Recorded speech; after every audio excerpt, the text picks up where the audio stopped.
So I'd like to introduce our speaker today, Mr. Les Jamieson. Some of you might have met him from our previous Rest Health conferences. He's a chartered accountant and director of Adelaide Accounting Services, and is here today to speak to us about how to start and run private respiratory practice. Firstly, if everyone can hear me okay, because my voice is disappearing rather quickly with a rather good virus. So if it fades out, maybe we'll do sign language. At the end of the day, the ATO has been very active with medical practices. Over the last 10 years or so, they've looked specifically at medical practices as a soft target. They can see that practitioners were using distribution statements through companies and or trusts and moving those over to family members. That's called income splitting. The ATO have taken a rather hard tack on that, and they've looked at it from a viewpoint that it's a revenue raiser, which it really is. If they can put enough pressure on companies and trusts and bring those monies back to the practitioner, then the highest marginal tax rates are going to apply.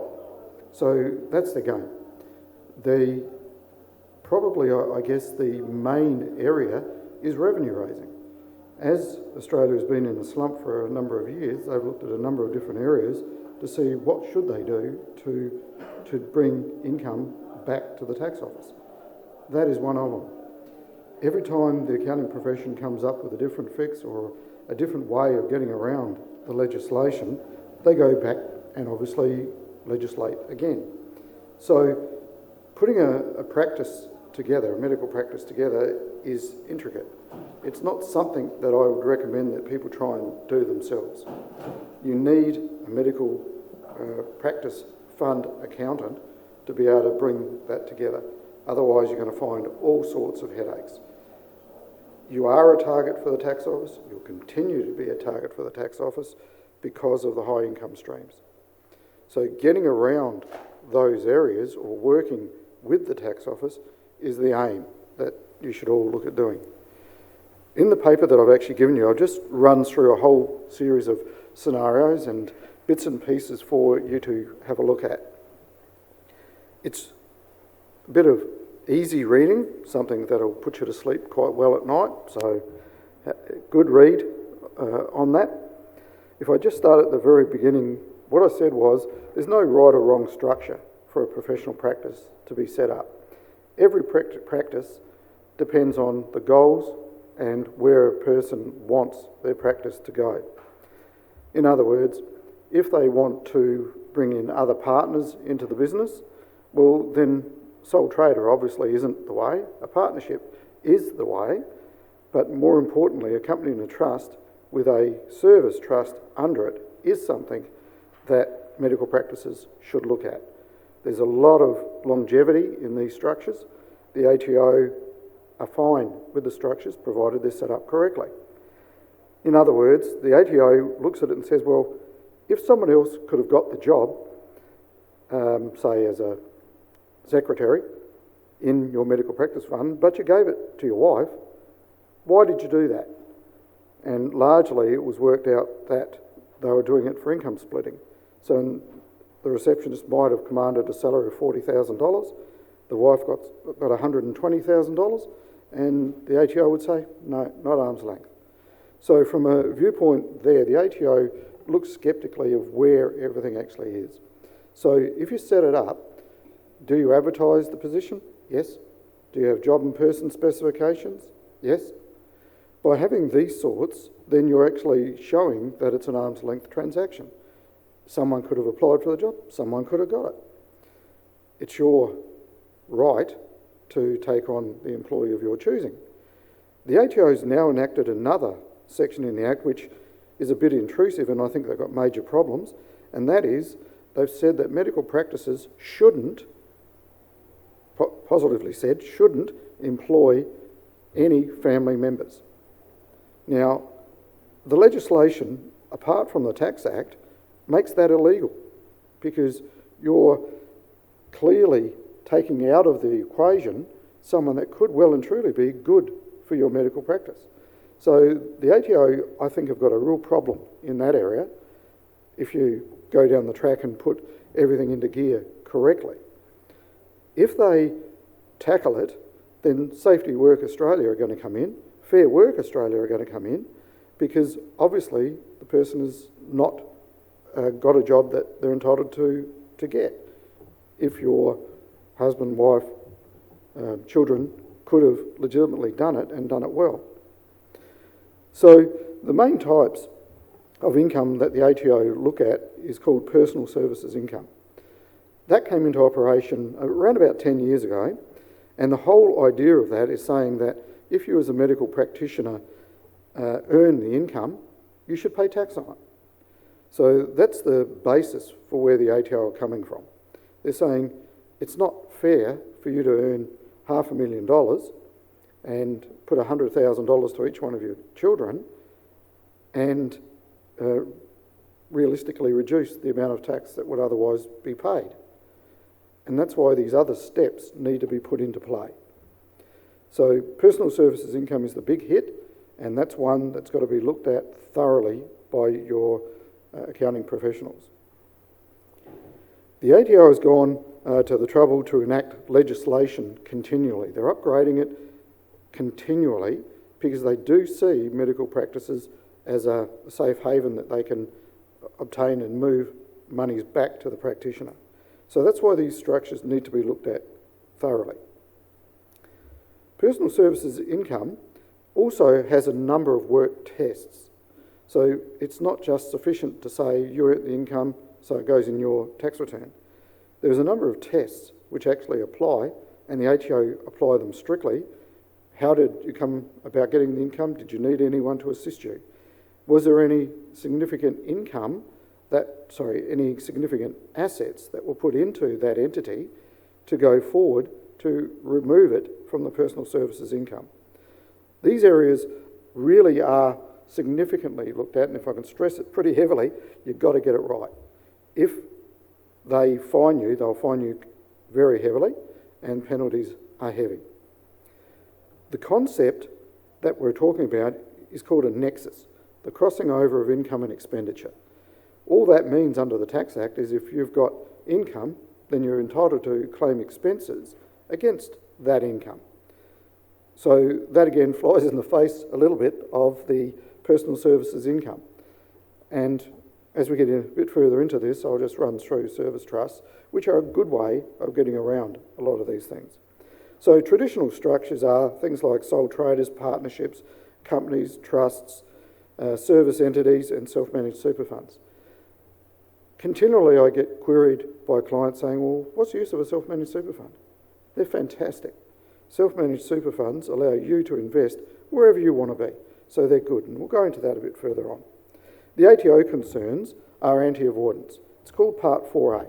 If you go out of your way to not pay tax in certain areas illegitimately, then the ATO are going to have a go under Part 4A. And again, obviously, personal services income. The legal concerns also is personal protection. Everyone that's a professional, whether they're doctors, solicitors, accountants, they need to safeguard their assets, because where those three areas are always looked at heavily for legal action. We're seen as a soft target because we'll settle rather than take on a protracted legal case. So the part of the reason is not income and splitting of income, but it is also allowing us to safeguard our assets. A doctor that's got assets in their own name isn't looking at it correctly. I'd rather pay stamp duty and get it out and put it somewhere else, knowing that I've got it in the future, rather than having it in my name and have someone take a legal action against me. And if I lose that legal action, that property's gone. So be aware that there's problems there. Sole traders are just yourself. You trade, you may have a secretary, but you're mainly just working privately for yourself. Partnerships are where you have two or more persons or practitioners that work in a practice. Partnerships are difficult because you're joint and severally liable for anything that happens in the practice. Even if your partner defrauded you, you're still liable. So partnerships, I really don't like. Companies are a structure limited to 27.5% tax rate, which is why we want to use them, because they bring forward what's called franking credits. So the 27.5% tax that's actually paid is held in the tax department, and you can frank that dividend back or get that tax back in the future when your income may be less. So it's a good area to look at. So companies paying tax, great, not a problem. We can get it back. Trusts. Trusts are predominantly utilised under a company structure. Trusts are a legal entity. They're not real. They exist in law. A company is real and it's defendable. If a trust has a problem, then legal action go through the company or the trustee of the trust, which could be an individual, which I don't recommend, by the way. I believe all trusts should have a corporate identity. The reason for using a trust is that it separates your income, it separates your assets from you, because in court, the courts realise the existence of a trust and clearly back them. Show me a magistrate that doesn't have a trust. There isn't any. So they'll all go down that track. Service entities. Service entities were brought about, it came from a case called Phillips case, which was an accounting firm many, many years ago, and it is now the presidential case. What it does is, it makes the assets separated from your trading. So you have your assets in one entity, and you have, for example, yourselves in that entity, and you hire yourself out to the trading entity. So there's a markup that actually comes across to your service trust. This markup has to be looked at efficiently. It can't just be, okay, let's have 100%. In reality, in metropolitan areas, the markup runs between 10 and 40%. In rural areas, around about 45%. So you can mark up, bring the money across to your service trust, which the ATO are okay with, provided it's set up legitimately, and the personal services income doesn't come into it. So it's a good area to look into. For example, the service trust may have costs of $200,000 and charge the practitioner's trading entity $240,000. So the $40,000 is the profit margin coming across to the service trust, which takes it out of the ream of personal services income. These trusts are good because you can have a building that you run your medical practice out of, and the rent for that is something that you get further valuers to come in and give you an arm's length rent, which also brings the money away from your trading entity back to your service trust, and again takes it out of the ream of the personal services income. Self-managed super funds. My first stint was in Treasury, and I was the advisory officer for the State Superannuation Fund when National Superannuation Fund was brought into operation in '73. Yes, I'm old, but that's the way it goes. So self-managed super funds are a good vehicle. You won't get a pension through the government when you retire. You won't. Forget about it. It's not going to happen, because your assets and the income streams that you set aside will clearly be more than the limits. And the limits are dropping every year. They did again on the 1st of January this year. You won't get a pension. You need a self-managed super fund to bring forward your retirement. If you're older than 35 years of age, you're behind the 8 ball. You need to be contributing to super from 35. So if you haven't started one, speak to your advisor and have a look at it. They are a good vehicle. You can put funds to them. You can get concessional tax on money going into them, which is 15% tax rate. And if you're on a high salary, unfortunately, in other words, you're over $300,000, you have to pay an additional 15% tax. So you pay 30% tax. Still better than 47, which is where you are. So self-managed super funds are good. Anyone that doesn't have one, speak to your advisor. Division 293 is where you're on a taxable income of over $250,000. What that means is that you get penalised for putting money into super by the additional 15%. So 15% going into super. If you're over 250,000, an additional 15%. So you pay 30. If you're working in the government, that's excluded from self-managed super fund legislation because they're taxed coming out. Self-managed super funds are taxed going in to the super fund. So if you can see, there's a vast difference in it, and it's designed basically for the government institutions, and they get a good benefit by keeping the money and not paying the tax on it and using that as an investment tool. I've got no problem with that. I think that's fine.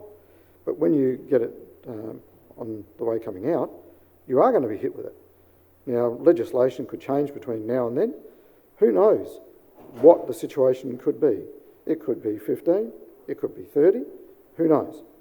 That part of the legislation is a problem. With self-managed super funds, once you come to retirement age, or anywhere from 55 years of age onwards, you can look at a transition to retirement. A transition to retirement is exactly that. You're looking at retirement, and what do I have to do to safeguard myself going into retirement? So you could sell your medical practice building, not a residence, a building, to your self-managed super fund and defray the capital gains tax on it. Happy days. If it's worth $2 or $3 million, CGT implication is large. So you transfer it to your self-managed super fund, and again, the super fund absorbs capital gains tax. Fantastic. So there's a whole series of advantages in it. Self-managed super funds can also now take loans out. So they use a bare trust, so just another vehicle, to get a loan through a bank, and they use part super fund money and part bank money to purchase a building. Again, good. So you earn income from your medical practice building, and if you go into what's called pension mode, which is 60 years of age or above, then any income from a rental property or from investments is tax-free. You can still work, no problem, but there is a limit on what you can take out through a self-managed super fund, and that is a minimum of 4%, maximum of 10%. You can take lump sums out, but again, you need to speak to your advisors because there are ways to get around that. So if you can see that self-managed super funds are a good vehicle, they work well, everyone wants them to work well because by doing this, you're defraying getting a pension from the federal government. Again, happy days for the government. But you're not limited to $20,000 worth of income. Why would you want that? So you can utilise a self-managed super fund in a pension mode, earn income, have property in it, which you defray CGT implications, and the stamp duty implications are also defrayed. Because when you by the way, a super fund is a trust. So when an asset comes out of a trust, stamp duty doesn't apply. It applies going in, but not going out. So again, you get a further advantage when you come to sell this vehicle in the future. So it's sort of laboured on self-managed super funds because it's a bit of an area that I believe is exceptionally good. But again, don't do it without seeing your advisors. On the last page, it just goes down onto ATO concerns. The ATO will always look at your structures, always. Don't ever think that they won't. They do see it as a soft target. If you're not doing the right thing, they will come after you. The anti-avoidance provisions in Part 4A are extreme. It's a jailable offence. There are significant fines and penalties, so you need to talk closely with your advisor. The legal concerns, just in the last part, I touched on earlier, but the legal concerns really are, if you want to safeguard your assets, to put them away from people getting them, then trusts are great. You can use a company in a trust, provided you don't put up a personal guarantee, and sometimes you've got no choice. You've got to put up a personal guarantee, but if you don't put up a personal guarantee, no one can come back to the assets within that company and trust. So personal guarantees are a real problem. Most banks see that with company and trusts, that if they get a personal guarantee, they've basically got everything. And that's what banks want. So a company and a trust where you can put assets away, you can still rent it back to your trading entities, of course, but get rid of any personal guarantees. In other words, borrow less than 80%. If you borrow less than 80%, personal guarantees don't apply. So the legal concerns, I believe, are a big area that should be utilised, not only for looking at income and how you manoeuvre the income around, but the legal concerns of keeping your assets. So I think if you look at those two areas together, that's really where you should be. So my postscript to this is that the above comments are by no means a complete presentation of the business structures, and it's intended only as a discussion point for further planning with your advisors. I can't stress that enough. Speak to your advisors, run through them and say, what do I do? How do I do this? And they'll lead you through the process.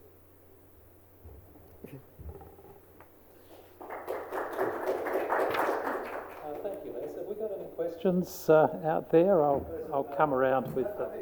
Just a comment. We're sitting and running this session deep in a row, and I think people are interested.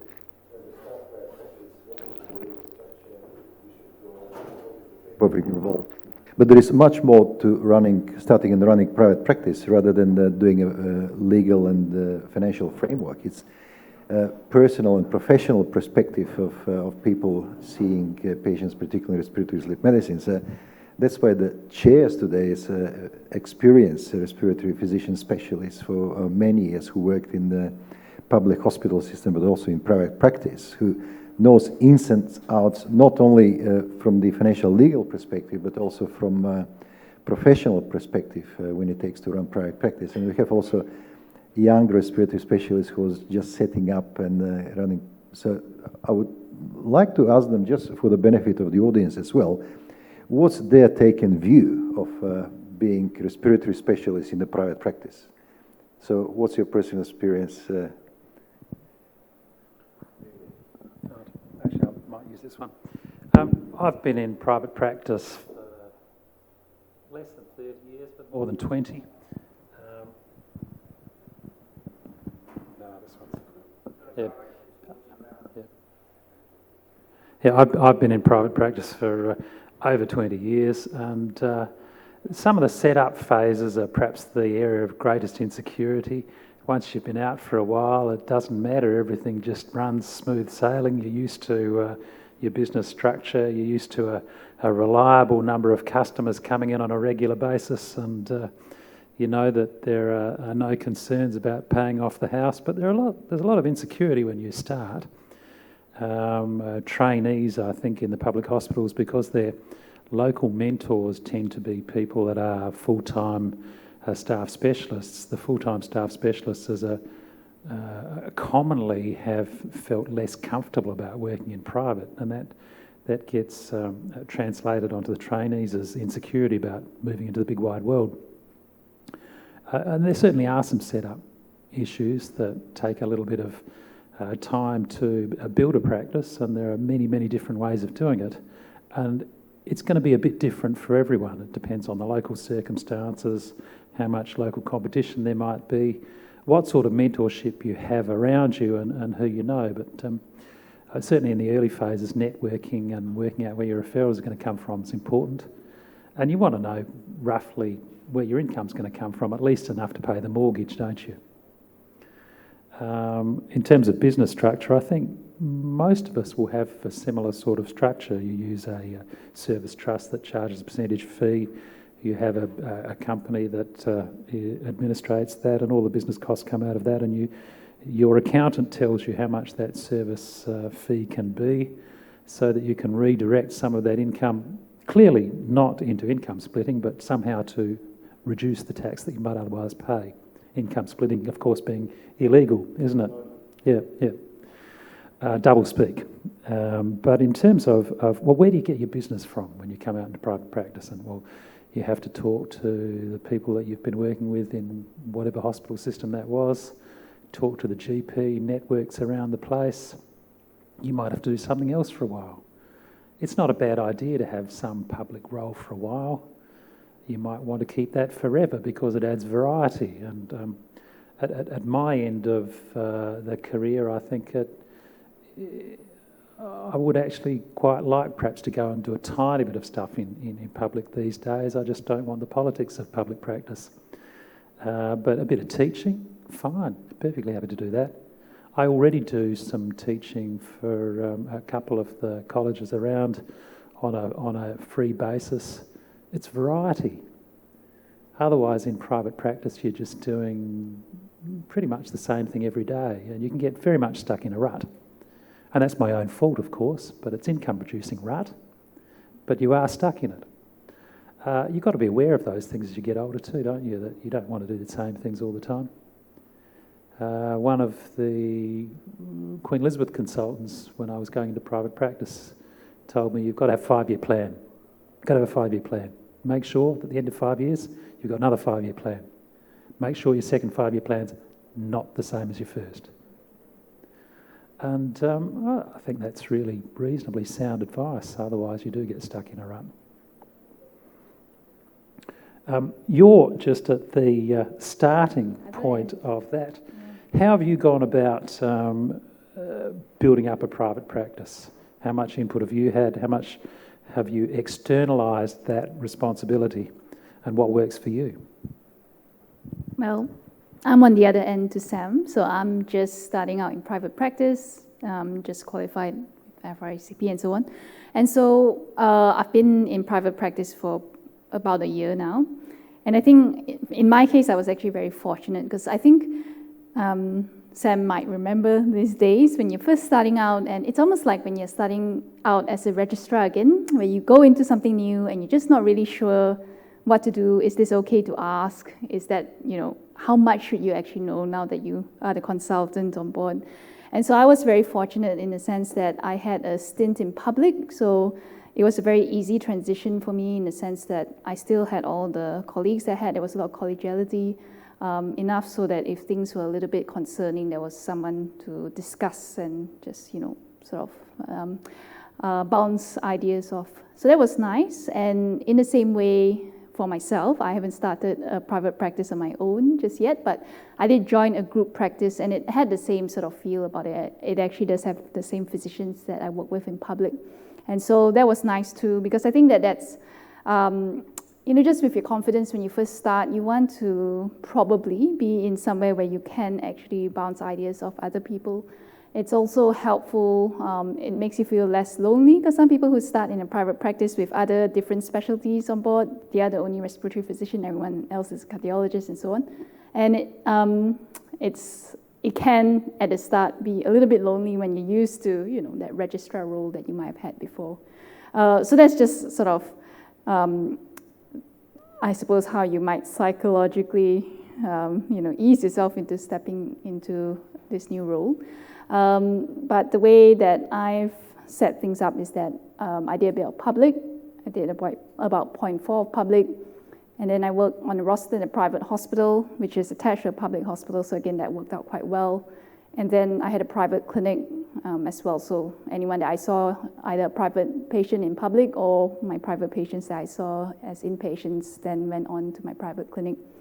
And it works well because of the structure of how it is. I mean, mainly because the private clinic I go to is structured really nicely in a way that if there are any extra referrals that can't be seen in time, then they actually get trickled down to the newer respiratory physicians, which was nice because it is hard at the start to have enough patients to fill up your clinic list, and you can feel like it's difficult to start that. So if you go into a practice where give the practice managers a good repute, and they have a lot of ways to try and advertise your service. So you either go and give talks or hand out flyers or something of that sort.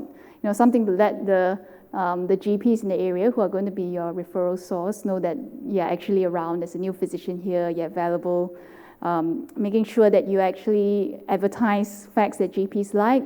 Letters are going to go out on time. Your patients will be seen within X number of weeks. Those type of things that actually appeal to GPs when they're trying to refer someone in. And obviously, the other thing that can be a little bit daunting when you first start is trying to find your niche. So some of you might have fellowships in certain things, and that's easy because that's your niche right there. But you might be a general respiratory physician, and usually within practices, do sort of prefer one person to be more of the airways person, the other person to be more of the lung cancer person. And so trying to find that niche in this whole giant spectrum of so many respiratory diseases can be a bit challenging as well. That's my take on things. Any other comments? Anyone? Questions?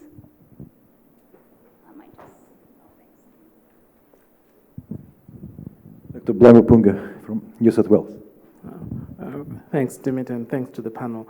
My question is something that I haven't practiced, but I've got a dual role, predominantly staff specialist, a bit of private practice.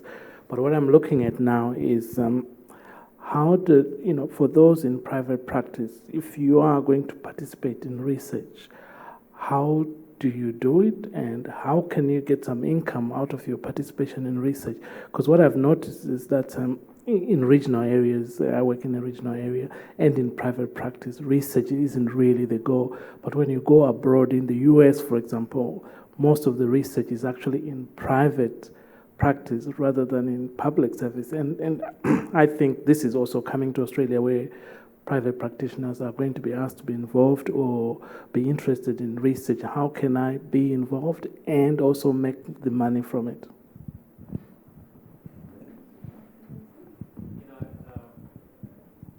There are a few people locally in South Australia who have a much greater skill base than others. I suspect Dimitar probably knows as much about that as anyone, having an enormous background in sleep and having a lot of research experience prior to being in private practice. Michael Chia is another fellow in South Australia who's done an enormous amount of pharmaceutical industry sponsored research in his private practice. So it's not that common, but certain people do it, and there are niches. There isn't really that broad network here for that to have its own momentum. That doesn't mean to say that it's not going to happen or it can't happen in future. There are the sort of usual political barriers where people controlling certain research areas will try their best to make sure that there's no leakage of that control. That may sound like a nasty thing to say, but that's social politics, isn't it? But it is possible. There are lots of clinical trials that the drug companies would like to run in public if it doesn't upset the wrong person too much and if there's the volume of customers to recruit. But you have to reach a critical mass, here at least anyway, of potential customers in a trial to justify having a full-time or a half-time person to run the trial for you, and they've got to be experienced. Those networks are increasing locally. I don't know what they're like in New South Wales, but they are increasing locally here because there's more push towards it. But does anyone make any money out of it? Well, no, I've certainly never made any money out of it. I've done a bit here and a bit there, but it hasn't really been continuous enough. And whenever I've done it, it's been cost neutral at best, but it's stopped me getting bored. From a tax perspective, there's significant advantage to research and development. The tax office has looked at it strongly over the last probably 3 years, and provided you can show legitimacy about what you're doing, the grants are incredibly good. If you go outside those areas, and it's a schedule you put forward to the tax office, then they'll have a go at you again, because they're a watchdog, that's what they do. So research and development is good under the Tax Act, significant advantage in it. if you don't do the right thing, they'll come down on you hard. There's been a lot of press over the last no more than 3 to 4 weeks where the ATO has had a task force going after research and development areas. So they're looking at all the research and development areas and they're taking the money back, because we're talking millions. It's not hundreds of thousands of dollars, it's millions of dollars that go through it. And they've taken back something like about 45 million in fees that have been given out to research and development areas just in the last 6 months. So you can see it's huge, and they give you the money provided you use it for the purpose intended. So is it good? Yeah. So I'm currently still running a research project with Flinders Medical, and that's been actually quite difficult. I mean, in the practical sense, because of the proximity and how much you are away from public practice. I think if where you work is aligned with a university, it does make it much easier. As in, you have access to things like a statistician and epidemiologist, and that's easily available. But finance-wise, the only finance that we've had were through grants. So I'm not sure if anyone else has other experience, but actually Dimitar probably will have a lot of experience in this. I want to be very sure of this thing. You don't make money in research, not in Australia. I've been in the research, I've done 2 PhDs, I've done masters prior to that. And when I was doing research, I wasn't making money. At least you're chasing grants, you're trying to secure a job for the next 12 months. And when you really start making money, it's when you start running your private practice and running it quite hard, 7 days a week. So that's when people they're most active. That's when they make most of their money. You can do it probably for up to 10 years, and after the fatigue starts, and you probably should start considering changing your plan and reducing a bit. To make money out of industry-sponsored research takes a lot of skills and a specialized team. You need a clinical trial nurse who is experienced in running clinical trials, who knows all the internet portals, who is accredited in transferring specimens, who can conduct the investigations required for this trial. And this experienced clinical trials nurses are very hard to find even in a public setting, not to mention the private practice. So if you have to spend about $100,000, $120,000 to pay the clinical trial nurse and make sure that you can make her busy for her to work, to pay her own salary, and to make something on top of it so it will be left for you, good luck. That's what I can say. So I can't see it's a major concern. It's good to be involved in research. We are all medical professionals. We can collaborate with each other. But most of the time, research is for the good of the humankind and good for the profession rather than income-raising revenue.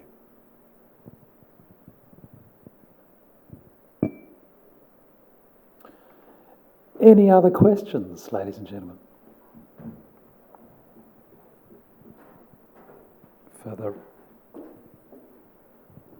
For the purpose of recording, I'd like you to use the microphone. So I think I've probably got 2 questions. I went to another talk about a year ago, and it's centered around private practice. And basically, the aim, they're saying that the aim of like building up a private practice is to create a brand, and this is not just about you in private practice. And in the end, your goal is to sell your private practice because that's where the money is. I guess if that is the goal, then you want to create a group private practice really that doesn't rely on your name. Then I guess how do you recruit people into your private practice, and what is the structure? Because I'm actually someone starting, so I am in a group private practice that my earnings is really based on, I guess, percentage of billing. So I guess use their service and how much billings I create, I get a percentage of that. But yeah, what is the sort of the structure that's normally available, I guess, so in this in a group private practice? I guess that's my second question. May not be so related to the first one. Yeah. Well, I can answer that from my perspective and what I've observed over the last 20 years. I mean, if you open a chicken shop and you go to sell it 10 years down the track, you expect the amount that you sell it for to incorporate a certain amount of goodwill, don't you? And that goodwill might be 50% or 100% of annual turnover. It just doesn't happen in medicine. I don't think it ever has. Maybe it does in some countries. The development of handing over of medical practices in South Australia, I think probably Australia has been, I like this fella, I'll have him come along and work with me for a while, and when I get sick of working, I'm going to give it to him. And I don't charge him anything for it. I hand it over. And I think in more recent times it's been fairly similar. There'll be a bit of talk about, well, you pay me for the assets because I've bought the assets at a written down value or something half reasonable, but it doesn't cost you much.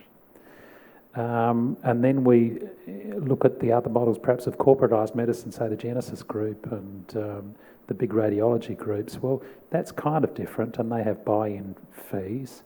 But all of those things, there's been a little push for a buy-in fee, and then it fades, and then a push for a buy-in fee, it fades.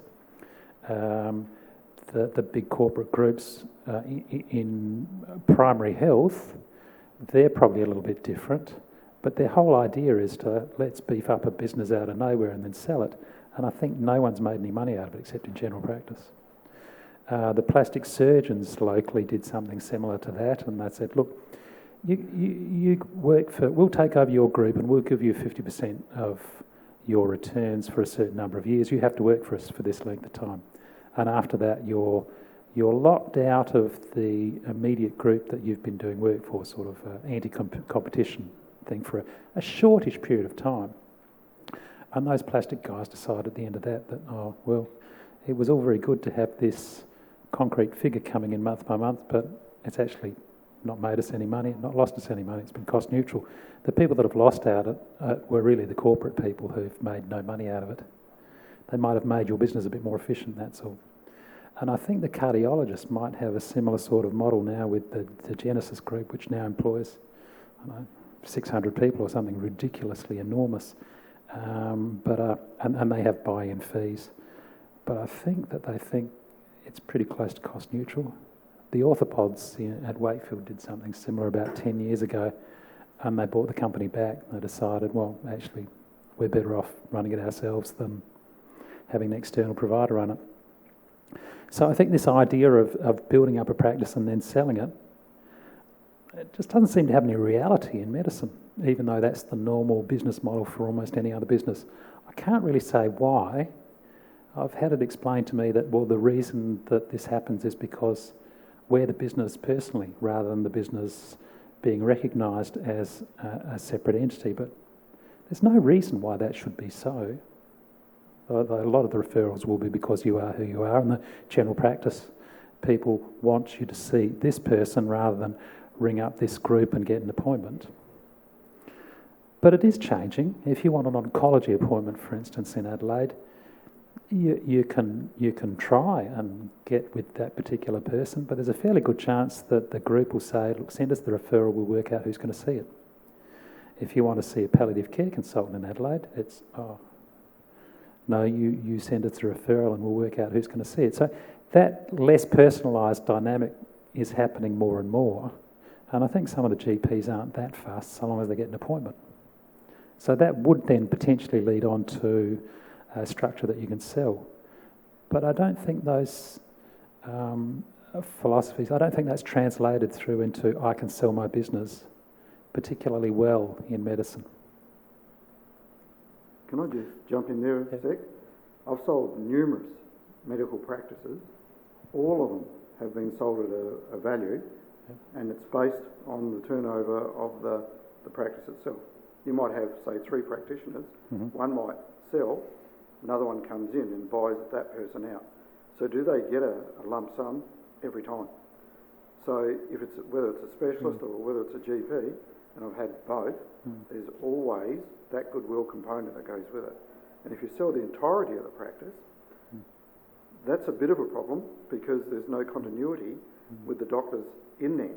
So generally they don't sort of sell 4 people's practice at a time. 1, 2, 3, 4 go out at separate times, and it's always made money. So there you go. So I'm completely wrong. But again, that's what I've heard from general talk, and of course Les does this for a living, so he's right. But what sort of percentage are you looking at of turnover? It's based on what the turnover actually is. Now, as you know, anything you're going to sell is up to what are you prepared to pay for it. I don't know if there's a complete value, but it's 1.5 times generally what the net income is, not gross, net. So that's roughly where it is. I think I'd be happy to retire on that this week, actually. But it takes a while to get there. Yeah, it does. Yeah. But I'm just going to give mine away. I don't care. Got enough money already, thanks. Okay. No, it's what's already in the bank, Dimitar. I don't care about the other 1.5.